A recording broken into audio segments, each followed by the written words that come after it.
Un nombre alarmant de 450 000 Américains souffrent actuellement d'une allergie à la viande rouge, connue sous le nom de syndrome alpha-gal. Cette condition est causée par des piqûres de tiques et peut avoir des conséquences graves sur la santé. Le syndrome alpha-gal, également appelé allergie alimentaire à la viande rouge, est une réaction allergique sévère qui se produit après l'ingestion de viande rouge ou de produits à base de viande rouge. Il est important de noter que cette allergie peut être potentiellement mortelle en raison du risque de choc anaphylactique. Les symptômes du syndrome alpha-gal apparaissent généralement entre 3 et 5 heures après l'ingestion de viande rouge.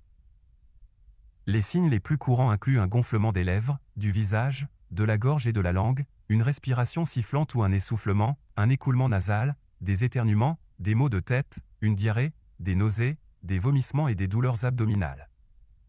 Il est important de noter que la cuisson des aliments ne détruit pas l'alpha-gal et n'empêche pas la réaction allergique. Par conséquent, les viandes de bœuf, d'agneau, de lapin, de cheval, de chèvre, de chevreuil et les renons de porc sont toutes des aliments à risque pour les personnes atteintes du syndrome alpha-gal.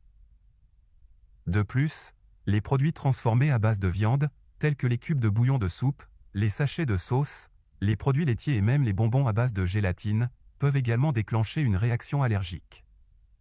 Il convient de noter que bien que cela soit beaucoup plus rare, des allergies ont également été signalées après l'utilisation de shampoings et de lentilles de contact.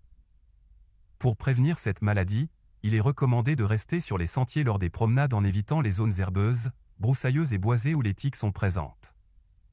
Après une promenade en plein air, il est essentiel d'inspecter soigneusement la peau, y compris celle des enfants, à la recherche de tiques. Si des tiques sont trouvées, il est important de les retirer immédiatement et correctement pour minimiser les risques d'infection.